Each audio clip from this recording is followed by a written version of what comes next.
वहाँ अगर किसी की मौत हो जाती तो लोग बैठने आते, तो रोज उस घर की व्यवस्था न बिगड़े, ऐसे शाम को जब खेत से लोग घर लौटते तो उस शोक संतप्त परिवार के यहाँ से होकर निकलते और उसके यहाँ के अतिथियों को एक एक दो दो को अपने घर लेकर के चले जाते, उनका भोजन शयन अपने घर करवाते ताकि उस पर भार न पड़े। तो एक नगर का सेठ उस नगर में शोक संतप्त परिवार के पास शोक संवेदना प्रकट करने आया।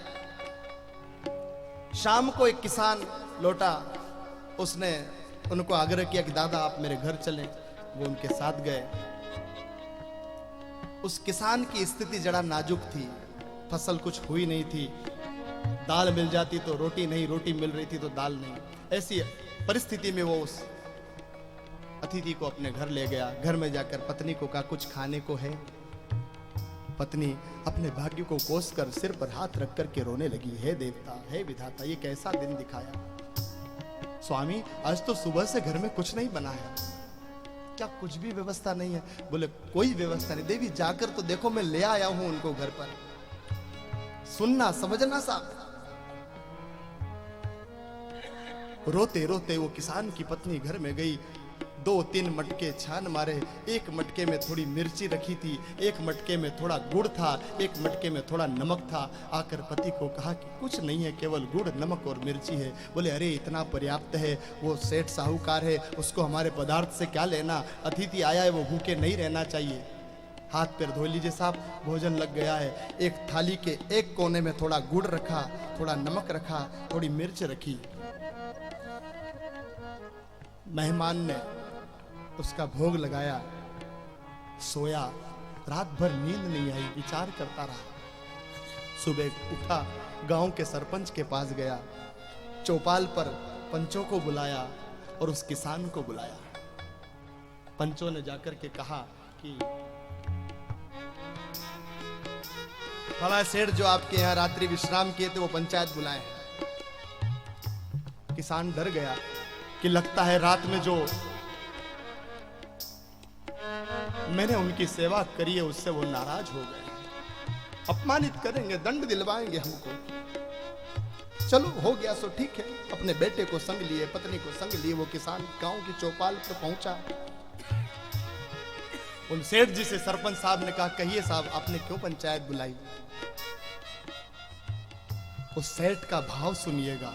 उसने कहा कि मैं आज कल रात्रि इन महाशय के यहां विश्राम किया, इन्होंने जो मेरी सेवा करी उस सेवा से मुझे लगा कि ये थोड़े इनकी आर्थिक स्थिति ठीक नहीं है, गरीब है, लेकिन फिर भी इनका भाव था, ये मुझे अपने घर ले गए, इन्होंने मेरी सेवा करी। रात भर मैं सो नहीं पाया, मैं सोचता रहा कि मैं इनके लिए क्या करूं, इनके लिए क्या करूं। कभी मन में विचार आता कि मैं कुछ धन इनको दे दूं, लेकिन फिर मुझे लगा कि मैं धन दूंगा तो वो धन देना इनका अपमान होगा। इन्होंने सेवा करी, उसका मैं पारिश्रमिक दूंगा इनको, वो इनका अपमान होगा। फिर मैंने सोचा कि मैं इनको एक जोड़ी बैल दे दूं ताकि इनका खेती का काम थोड़ा अच्छे से चलने लग जाए, ये भी दाल रोटी अच्छे से खाने लग जाए। सरपंच साहब ने कहा सेठ जी आप कहना क्या चाहते हो, स्पष्ट कहो ना।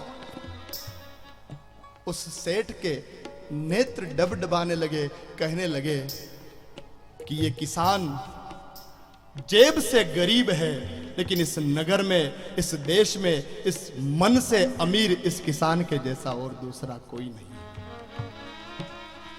न तो मैं इसे धन देना चाहता हूं, न मैं इसे बेल देना चाहता हूं। मेरे मन में एक भाव आया है, इसीलिए मैंने पंचायत बुलाई है और मैं आप सबके समक्ष इस किसान से आग्रह करना चाहता हूं। इसका एक नौजवान बेटा है और मेरे घर के अंदर एक कन्या है। सब लोग कहते हैं कि वो कन्या जब से मेरे जीवन में आई है मेरे दिन पलट गए हैं, मेरे घर में लक्ष्मी की वर्षा होने लगी है। तो हे पंचो, मैं इन किसान महोदय से आग्रह करना चाहता हूं कि मैं अपनी लक्ष्मी स्वरूपा बेटी का विवाह इनके बालक के साथ करना चाहता हूं।